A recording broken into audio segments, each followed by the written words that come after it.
Ben আজকে একটা video লইয়া আইছি, ভিডিওটা কন্টিনিউ করবো আপনারা দেখে যাইবা। গোপাল নাথ কইয়া যে মানুষ যে সব সময় আমরা দেখি হে হিন্দু মুসলিম লইয়া সব সময় বিবাদ লাগায়, বা হিন্দু মুসলিম হে সনাতন ধর্ম দেখায়। আর আজকে তার ব্রেক ফাঁস হয়ে গেছে। আমার কিতা হচ্ছে উচ্চ নি বেটিয়ে পলাটেছে তারে ধর বেটিয়ে কিতা কয়, তারা কিতা কয় বা কি লাগাইলে এখন শুনিয়া যাইবা। আপনারা ভিডিওটা লাস্ট পর্যন্ত কন্টিনিউ করবা। ইলা ভেন্ডাস্টিং দেওয়া দিছে, মানে ও হবে বাঘর বাচ্চিরা তো গেছে হে, আর ওলা মানে ভেন্ডাস্টিং দিছে, মানে ভিডিওটা ফুল লাগাই তুমি যেন দেখবা। ওই গোপালনাথ রেন্ডার ফুয়া, ওই গোপালনাথ রেন্ডা সুদা হাটা মারনির ফুয়া। গোপালনাথ তুই বেটা আমার ইয়া কইছ চিতা আমার লোক লাইন মারতে সুদাউদির ফুয়া। আবার অন্য বিয়া কর, আমি আমি একটা কালে 100টা বিয়া করি, আমি সনাতন বিয়া করছি।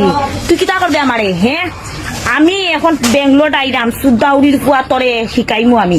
আর কিতা কস? হ্যাঁ সুদাউদির ফুয়া আমার জামাইরে বদনাম করার লাগে বেটা উঠিয়া পড়িয়া লাগি গেছ তোরা।